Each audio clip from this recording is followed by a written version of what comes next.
Hey, everybody, welcome back to another episode of the Catholic Talk Show. Today, we're going to be talking about the recent phenomenon of the statue of Mary in Canton, Ohio, that closed her eyes. That's right. We're going to take a look at this particular occurrence, but we're also going to look at how the church assesses miracles, which are approved and which are not, and a whole lot more. Let's get started.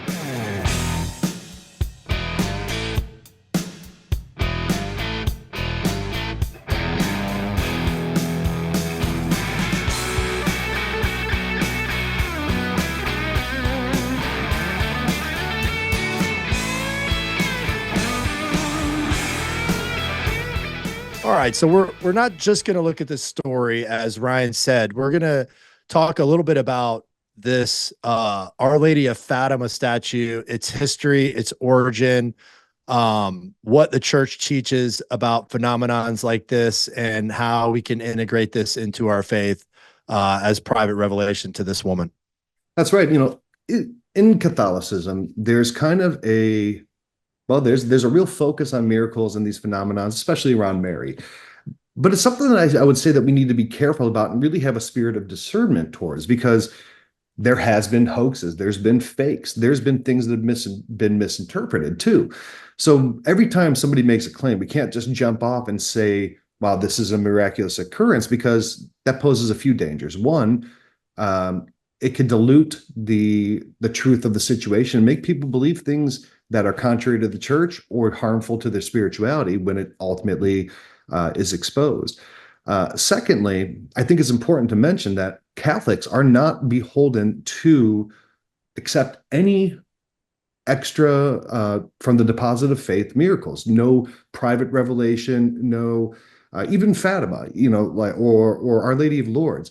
If a Catholic never heard of those, their faith is not in danger. So they are not a central part of the deposit of faith, but they are, however, things that are, hopefully, if they're coming truly from Our Lady, things that will help bolster us and support us on the way. So we want to talk about that a little bit today. Now, before we get started, I want to make sure that if you're listening, go ahead and click subscribe and make sure that you click like. If you're listening on Spotify, go ahead and leave us a review. If you're watching on YouTube, make sure you click the button, subscribe, and like. It really helps us out.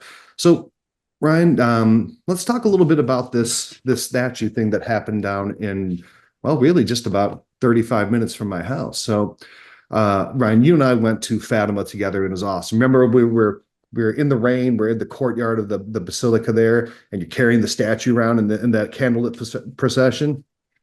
Yeah, it was heavy, man. And I was with those Polish guys.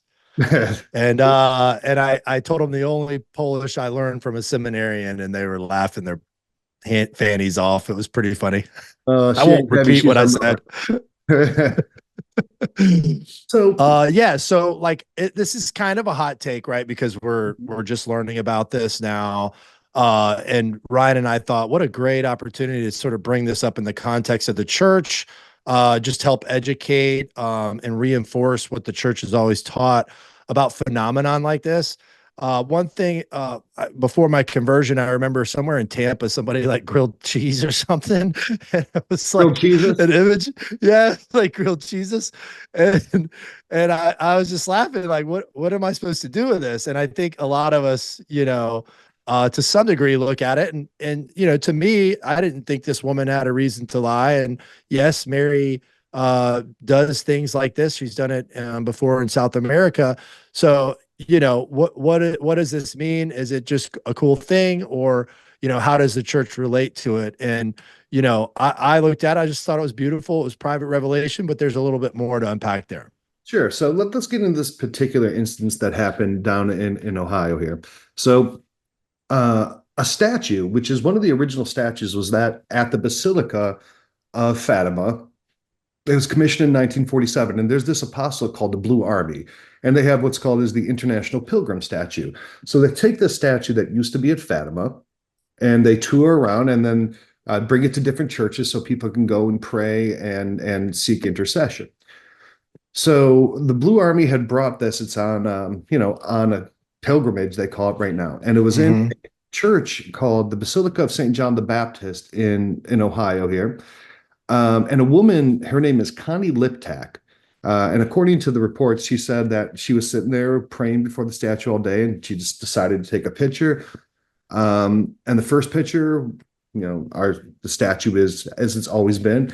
But then in the second picture, very distinctly, you could see the eyes had closed. Uh, so I'll put a picture of that up here. And actually, you know what I'm going to do? I'm going to cut in an interview with her that she gives the recounting of her story so that we can have the context of it. All I want to do is take a picture for Facebook. She snapped the picture on her phone of this beautiful statue of Jesus' mother Mary. And I took it, that's really nice. I'm going to take one more to be sure. And I took one more, and when I looked at it, the eyes were closed. And I thought, wow. Taken by Katie Moran. Here they are side by side. One with eyes open, the other closed, while the statue was on display at the Basilica of St. John the Baptist in Canton Friday. Witnessed too by Connie Liptak. Really closed. I mean, you could really see that her lashes were done and everything. I knew it was a miracle. The sculpture was commissioned in 1947, following specifications of Sister Lucia, one of 3 shepherd children in Fatima, Portugal, who reported seeing apparitions of Mary in 1917, revealing secrets of hell and prophecies of war. Then the miracle of the sun, witnessed by 70,000 people and reported in local newspapers. When the sun was dancing in the sky, everybody's looking up. My God, how beautiful the colors. Then suddenly it started plummeting to the earth. Our Lady at Fatima had been very prophetic. Larry Maginot is custodian of the statue, officially called the International Pilgrim Virgin Statue of Our Lady of Fatima, consecrated and different than other similar statues. More than 100. But yeah, you name the country, most likely she has been there. In Northeast Ohio this August, for the first time since 1986, at St. Andrew's Parish in Parma Monday night. We know that she's wept over 15 times. She almost seems to be alive in the image. But even more incredible than that, they say, are reports of miraculous healings that seem to follow the statue wherever she goes. They're countless, yes. The doctors had given up on me. They said, just take your son home, just keep him comfortable, but he's going to die. He ended up recovering. Giving hope to many as the faithful offer prayers and petitions. And as for any skeptics, well, they say, they're praying for them too. I just say I don't lie. I know what I've seen, and I believe what I've seen. It's faith, and I believe. In Parma, Suzanne Stratford, Fox 8 News. So that's the account. So there's 2 women who both claim to have saw it. One, Katie Moran, she's the one who took the pictures that you can see here right now, and the other, Connie Liptak, who also saw it. And you saw in that video the gentleman who goes around with it, Larry Maginot. But what do you think of that? I mean, what do you think of the difference in the does it look like the eyes are closed to you? Well, yeah, I mean, the picture certainly does. I remember going to, when they were on their pilgrimage, going to a church, and I had the privilege of sitting down with a priest and my wife and a group from the Blue Army and talking a little bit more about in depth what it is that they were doing and like what made it so special. Like, why are you, bringing this statue around, and, why is it different than a statue that's, like, I don't know, you can buy on Amazon or whatever, right? And they did mention that this was specifically consecrated in Fatima, replicated in a very special way, blessed, anointed to go on these pilgrimages to spread the message of Fatima to the world. So it is, I would say, intimately connected to Fatima and the events of Fatima and Our Lady. Does that mean that, the church has to speak about every miracle, every incident that has occurred along the way? No, I mean, they're not necessarily in a position to do that. But we do know for a fact that there has been miraculous things that have accompanied Our Lady's statue with this Blue Army, and they continue to do this everywhere, and I think it's beautiful. I saw it. I thought it was cool. I didn't think it was Jesus, like I didn't think it was like the grilled Jesus. So, it's definitely special in that regard, that it is a special statue. It has been anointed in a particular way. Its connection to Fatima. there's definitely a body of, faith that surrounds what's going on and where she was. And, and I think that's special. And I do think it's beautiful, but, again, it falls into the category of this is not necessary for our faith. A lot of times I personally have experienced private revelation that, in prayer, which I felt were miraculous, but it's for me and God. It's not for, me to share with the world. I didn't feel it necessary to share it, even in some cases with my own spouse. So yeah, it's hard to tell what the purpose is of it, if it is real, and what the church, is going to say about it, if anything. Yeah, I mean, Blue Army. So if you go to bluearmy.com, you can see the statue, learn more, and they're a great organization. We've talked to those people. Mhm. They're really doing a great job of bringing, trying to bring the message of Fatima to people all over the world, because not so many people are lucky to go to Fatima and go on a pilgrimage there and experience Mhm. just the wonderful and beauty of the place, and really immerse themselves in Our Lady's apparition to those three shepherd children. The guy, his name is the guy who's the custodian of the statue, Larry Maginot. He claims that the statue is wept over 15 times, and that there's been people who have really ascribed miracles to going and seeing the statue. But I want to caution something here, and I certainly and I truly do believe miracles are real and they happen. But I also typically try to, I'm, I think, cautiously skeptical of almost all of them. And I think that might be sometimes a good position to have. You can't, Ryan, I know you're very much like St. Peter. You see Jesus jump off the boat, right? Where I'm Yeah. maybe a little bit more contemplative, and they both have merits. But like, I see things like this and I'm like, you know, camera angles do funny things, right? I mean, a camera angle can make you look, 20 pounds heavier, 20 pounds lighter. It can make you look darker, lighter. It can change the complexion of your hair. Lighting can make you look, with the same smile, mean or sinister. So cameras can do funny things, right? So when I see something like this, maybe I'm a little bit of a doubting Thomas and have seen it in person, but is it possible? I certainly think so. But I think even I think, speaking to this, the priest who's actually there, he said something. I'm going to quote him. His name is Father David Misbrenner.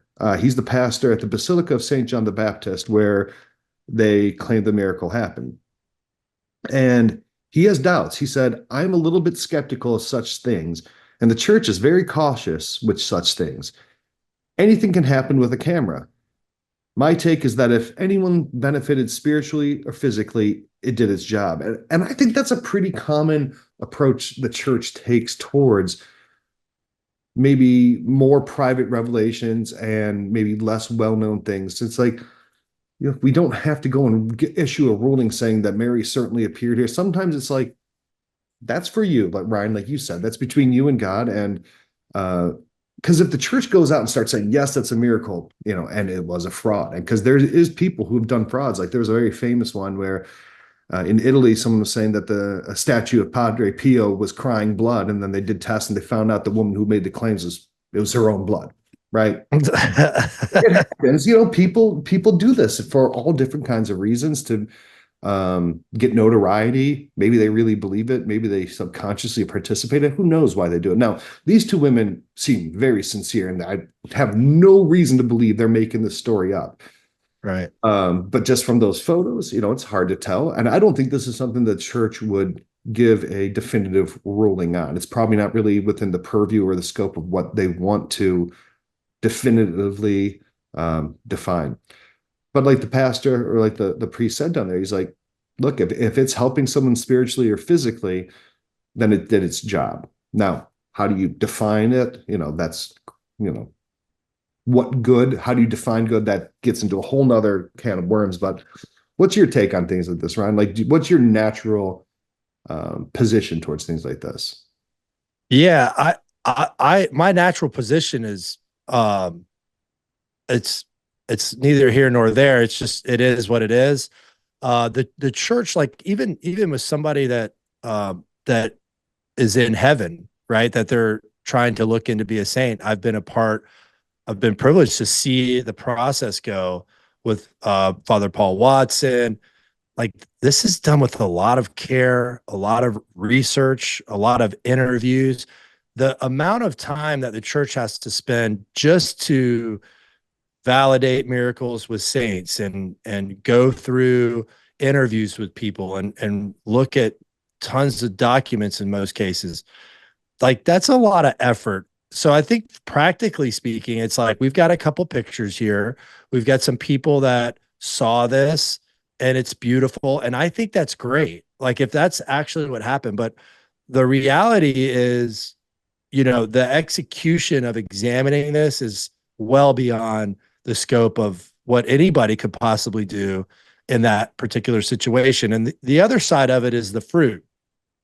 So, you know, even with apparitions of Our Lady, large apparitions like Fatima, like Lourdes, like Our Lady of Guadalupe, like, even in those particular cases, research is continually done, right? They're going to be researching the tilma, and what they do is they uncover more and more of this miraculous image, right? So it actually supports the miracle.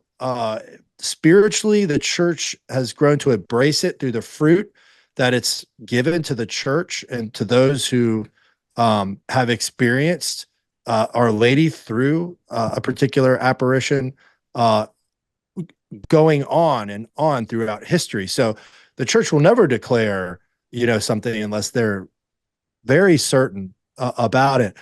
And the other thing too, which you said, and brought up a reminder, and I hope I don't just go too off par, but like, another thing what you were saying is, like, a lady's like conjuring up this thing, and other times people get fooled, right? So they're like, hey, I saw it's sweating, and there might have been a leak from an air vent. And I think about Curb Your Enthusiasm. One of my favorite episodes is when the guy was urinating in the bathroom, and it flew up and hit Jesus in the eye, and he walked out, and this lady comes in, and she's like, oh, I'm going to tour the United States with this image, this crying image of Jesus that I've got. And so, they later find out that was not the case. But like, some people get fooled too, as well. And they want to experience something like that, and they don't back up any of it with reality and the church itself, right? They take their own, way about it, and that's never good. Never good. Yeah, I think you bring up a really good point there, that the desire for the supernatural, the desire for the love of, and to love maybe Jesus or Mary, will allow people to suspend their disbelief, their credulity is on the line, because they're like, I want to believe this, because it moves them, right? But those are the kinds of things that scare me with the faith, right? Because again, that can absolutely blow up in the face of the faith and hurt people's faith, right? So you have somebody who say, no, this absolutely happened, and then it's debunked, and everyone's like, psh, these Catholics always making stuff up, and then it casts doubt on other more better researched and more true apparitions, or even fundamental elements of the faith. So that's why I really do appreciate that the church is very cautious in investigating these things. And in fact, they actually just released a new document this year that changes the way that the church pronounces judgment on potential miraculous or supernatural occurrences. And this document, it was called Listening to the Spirit Who Works in the Faithful People of God, which is a good title. The Vatican really knows how to name a document. But this was released by the DDF, which used to be the CDF, which used to be the Inquisition. And it really changes up how a miracle is investigated and approved. So, I mean, kind of all, in our lifetime growing up, typically what would happen is something would happen within a diocese. and then, or in a particular area, and then it'd be up to the local bishop to do the initial judgment, and then even to pass judgment saying that it was a supernatural occurrence, and then passing it from there up to the Vatican. That poses a few problems, and that caused a few problems that maybe never happened in the past, but I think we've seen it around Medjugorje, right? You would have certain bishops approve it, certain bishops debunk it or disapprove it. And it caused a lot of confusion. Is this approved? Is this not approved? You might have one religious superior of a religious order saying here, oh, yes, it's true, and then the bishop not. So they've tried to clean up that process so that there's less opportunity for dissenting voices or competing voices on the validity of a miracle, which I think is a good thing. So now what happens is, if something happens, I can't remember, we did an episode, I can't remember who said it, but someone said no bishop ever wants the Pope or Jesus to ever appear in his diocese because it just creates paperwork, right? So now it's on the bishop, will create, if once he's learned of an alleged supernatural phenomenon that has the semblance of truth, he has to initiate an investigation into claims. And he does this in dialogue and in conjunction with the bishop's conference of that country. So if something happens, so for example, this one here in Canton, well, that would have to, the local bishop down there would have to go and start an investigation, but then also consult with the USCCB, or if it happened in Germany with the German Bishop Conference, etc. Once that happens, the bishop will notify the bishop's conference, and then that can be passed on from them to the DDF, to the CDF, or the Dicastery for the Doctrine of the Faith, which is, Pope Benedict's old job, and then it was, Cardinal Gerhard Mueller, and now we have the new guy there, which is, whatever. So this new document now has 6 possible outcomes. So back in the day, they would say, yep, it's a miracle. Here's a stamp, ship it, start printing out the brochures, and let people start coming and doing approved pilgrimages. And it's kind of controversial with a lot of people, but they've walked that process back a little bit to where now they've changed what the outcomes are. So when a miracle allegedly occurs, it's investigated by the bishop, sent to the bishops, from the bishops to the DDF. Now, the new 6 outcomes are, they offer a nihil obstat, which it says, without expressing any certainty about the supernatural authenticity of the phenomenon itself, many signs of the action of the Holy Spirit are acknowledged. The bishop is encouraged to appreciate the pastoral value and promote the dissemination of the phenomenon, including pilgrimages. So this is kind of the strongest endorsement they will now give of an apparition, and we've seen those, right? Like some of the places that we've went to. I don't think that's really much. Yeah. Well, they have also, there's a level, what I'm hearing you say, and you can kind of add this to the complexity, is when the bishops report this to the Congress or the Conference of Bishops, then generally what is called an apostolic visitation would occur. So now his peers in, that are bishops will come and sit with them, will investigate through their own,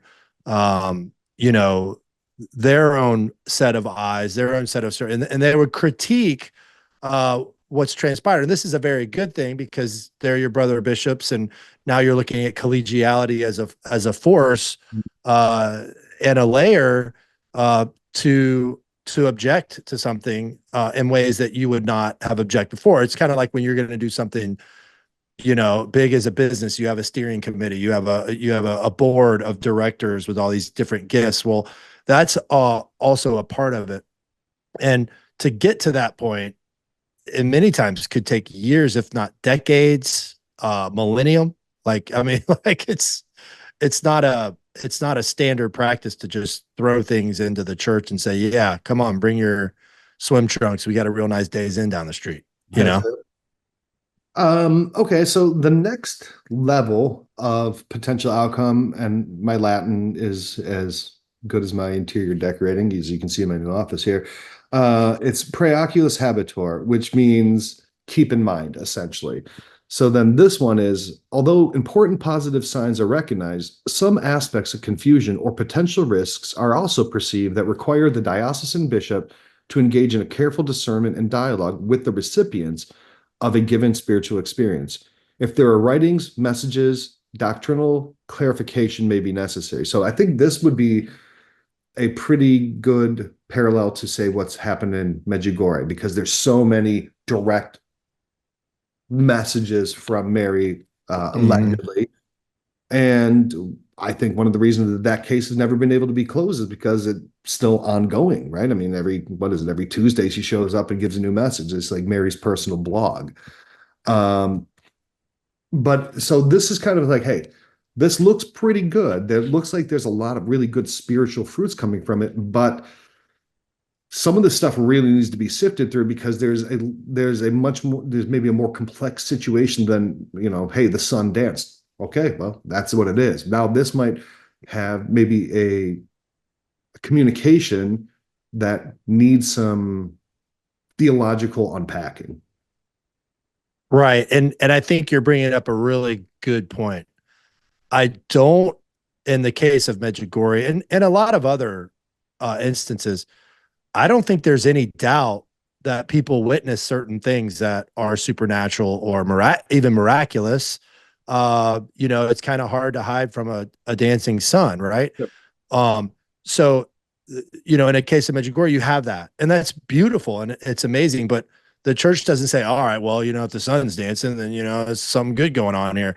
There's also the fruit that comes from it, the practicality of the messages continuing, right?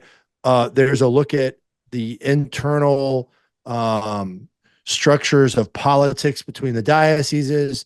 There's a look at the seers, where they are in their life today.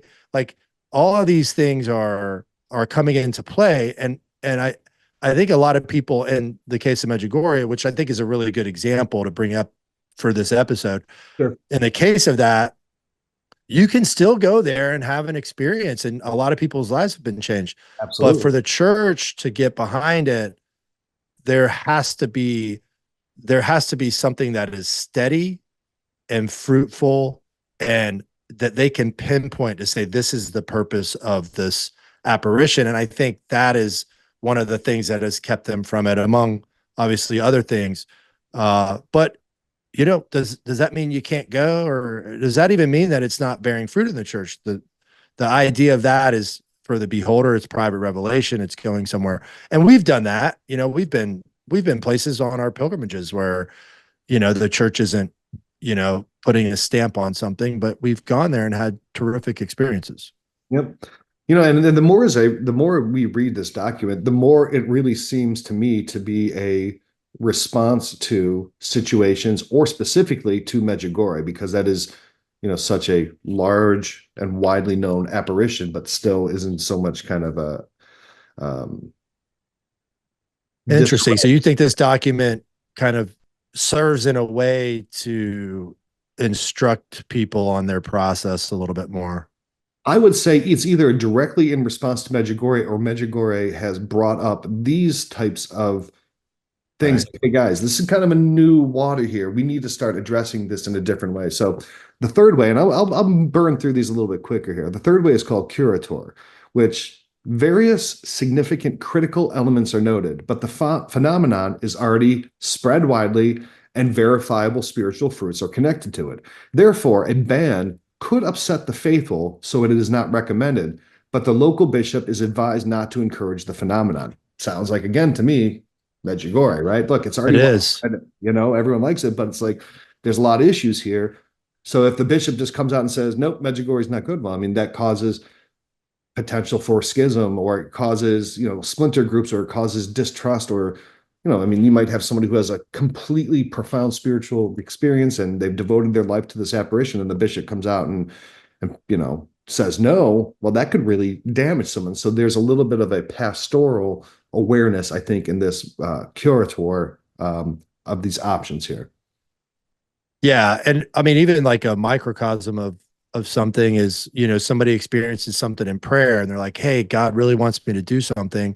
And then they go out and then they realize like maybe, he wasn't instructing me to that specific thing, but it's brought me to another place where, God's still caring for me and drawing me to him through circumstances in my life. But that wasn't per se what was there, So a lot of this, if you look at it, and we are saying that it's Medjugorje that they're addressing, yeah, it's time, sometimes it's just time, That's right. And the church knows that. The fourth one is called submandato. And this is the critical issues are not connected to the phenomenon itself, but to the improper use by people or groups, such as undue financial gain or immoral acts. The Holy See entrusts the pastoral leadership of the specific place to the diocesan bishop or delegate. So, I've read, and I've read that there's been certain seers of certain places who also own tourism companies, who then are able to then make money off of their own alleged appearances, right? And that's grifting. And well, let's say that, maybe they did have a real spiritual experience, but then, it's been 20, 30 years. And now they're like, hey, man, I need a couple extra dollars. I'm going to parlay this. So you remember when we went down to Mexico and off to the far right of the new basilica and even right of the old basilica was the original little chapel that they built. And Juan Diego, well past this, 30 years, he would sit out there in front of that little chapel, and anyone who would come by, he would tell them the story, that probably became a means of support for him because, he kind of became a little custodian of this. That's probably a positive version of this. But then you have negative versions where even, let's say somebody did have a real spiritual experience, but it soured, their spirituality soured, and they start capitalizing off of it. That's what I think what this particular finding would try to avoid. So, and that's written explicitly in there. And I think that's a solid thing. And I would even go back. Juan Diego was in a hut before they even built the church that we were in. And he's just like, I just want to share this with the world. It was a very simple and beautiful expression of this miracle, and millions of people converted. And what did he do? He didn't go out and capitalize from it. He stayed. And then they built him a little church, and then more people came. They built him a bigger church. Same thing at Fatima. The holiness, these are all saints, right? Saints are, it's like a real deal, right? And so you have those three children who have all become saints. And I was at Francisco's tomb, and let me just tell you how beautiful it was, because he didn't really do anything. He was just kind of there protecting the girls. Like he had no major role in this thing other than he was there and probably spoke and defended some of these little girls as a child. And it was a witness to it. Yeah. Something so simple can the fruit of that can be so powerful and amazing throughout the world that, when you start capitalizing from things, if that is your intent, then it does throw shade at the fact that this should be, especially if Mary is talking to you directly, like there's no accounts of this happening where people have just, gone out and started, I don't know, creating brothels or whatever, like it just doesn't happen like that, And I think the church is drawing on the historical, the spiritual, they're drawing on all of that in presenting this, I definitely think that if I ever become a saint, I'll be the saint of just kind of having been there.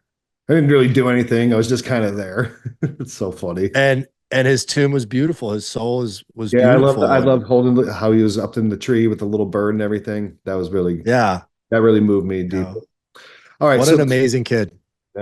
So the fifth one is prohibited and stopped. So prohibitor et obstructor.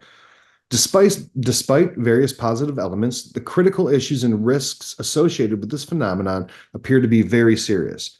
The dicastery asked the local bishop to offer a catechesis that can help the faithful understand the reasons for the decision and reorient their legitimate spiritual concerns. So this is saying, guys, we're shutting this down because there is bad things associated with it. And this chaos. Even this is not saying that something miraculous didn't happen, but they're saying the situation is harmful, whether it's through outside actors or even a seer or even the person who had the vision themselves. It's creating a situation that's detrimental to the spirituality of the people. So they're saying it is now, we're shutting it down, it's prohibited, and it's stopped, and then the bishop has to go out and tell everyone, here's why. So they're pretty confident at this point, if they're making this decision, that this is not something that the church can be behind, nor should faithful approach. Yeah, and that's another layer of fruit. But, at the same time, it's like, shouldn't there be a certain level of holiness to the place with the actors who are involved, those who are serving in their capacity? And again, like, this isn't to say that the church has to do this, and they've certainly spoken in a way by their intentions to not like invalidate everything that's happened there, right? So they haven't said this is, and I guess now with this, it sounds so much like Medjugorje. It's like, it sounds like a direct statement for them, like you said, but that doesn't mean people can't go there. That doesn't mean private revelation cannot occur there to you in your life, and that you can be changed for the better. I know a lot of people that have, Life Team was started, from a trip there. I know some of the people that were on that trip. Yeah, and I'm not trying to say anything negative Yeah. about Medjugorje. I'm just saying I can see Right. the concerns or the process of Medjugorje has led to a document like this to be saying, hey guys, we should probably have some guardrails. Right. And this is the paternal love given to us by Christ to protect the church with our apostolic charism, right? And that is what is at play here. And these are fathers explaining how they're pastorally engaging in something like this and where things sit. I think about my kids saying they want to go somewhere with a friend. I ask a lot of questions, some of which they haven't thought of. I have to explain to them, this is why you shouldn't go, and this is something you haven't thought about, because you're so excited you want to go. Right. Sure.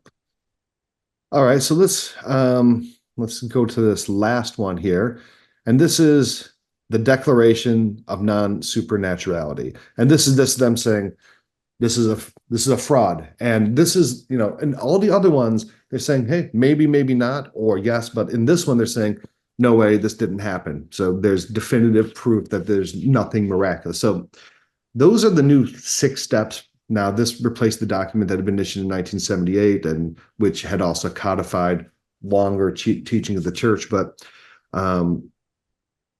will all these processes apply to this appearance down in Canton, Ohio? Probably not. I don't know if it'd even rise to that level, because I don't know if the notoriety would be big enough. But hopefully that gives people an understanding of at least how the church really tries to be prudential in its examination of these things, and what the church can potentially say and can't say. Because again, no miracle can ever contradict scripture or dogma. So you can never have a miraculous event that says this supersedes the Bible or this changes a fundamental dogma of the church. Can't ever happen. And again, just to remind everyone, no Catholic is beholden to believe in any private revelation, even Lourdes or Fatima or Guadalupe or any of them. Catholics don't have to believe in those. Those are things that are in addition to the faith. They are not fundamental elements of the faith. And I think that's important for maybe non-Catholics to understand, is that no Catholic has to believe in these miracles. The Catholic faith is not dependent on miracles, but they are signs, and they are, I think, spiritual nourishment that have brought so many good things to the world. Brian, like you were saying, like Guadalupe, it revolutionized the world. For every soul lost in the Reformation, it brought 5 back to the church. That's, fruit. But do you have to believe it? No. But can you see it with your own eyes? I think you can. Yeah, especially there. No, this has been really interesting, especially since this document recently came out, to use this in juxtaposition to this this phenomenon that's occurred, and to explain to people that this is not, our church is not this sensorial, miraculous seeking. We don't need that to validate Christ, like, in his kingship and what he's left the church, and how he's acting in and through the church in those that he's called. Like, we don't need that. we don't, it's something that happens to somebody. And I get it. People have circumstances in their life, some miraculous, some not, that draw them closer to God on that pathway to heaven. And that's all well and good, but it doesn't change the core of what Christ did when he died and he rose from the dead and breathed the Holy Spirit upon those apostles and created the church, right? Doesn't have to change that. I agree. Now, two things before we go. If you like the Catholic Talk Show and you want to help continue the show and you want to help support us, you can go to catholictalkshow.com/Patreon. There you can find all the different tiers that we have with different gifts that we send you in return in our gratitude. And, we're not asking for big donations. We're not, asking for you to sign over the deed to your house, just pocket change, right? Just things that help us continue the show, help us to pay the people who do our, the editing for these episodes. And, when we're in the studio, help put that all together. We really rely on your support. So again, catholictalkshow.com/Patreon. We got great things like coffee cups, hoodies, different rosaries, sacramentals, and our gratitude. The second is we are going on a pilgrimage, and it's going to be really great. We're going on a Jubilee year pilgrimage to Rome. So if you go to catholictalkshow.com/Rome, you can see all the details. But we are doing, I think, a trip of a lifetime. We're going to be in Turin, and we'll see the place where the Shroud of Turin is. We'll see Da Vinci's Last Supper. We're going to be in Assisi with the tomb of St. Francis of Assisi. We're going to see the tomb of Blessed Carlo Acutis, who's going to be canonized next year. We will see the tomb of St. John Bosco, who is a wonderful saint and a visionary. We will be in Rome. We'll have an audience with the Pope.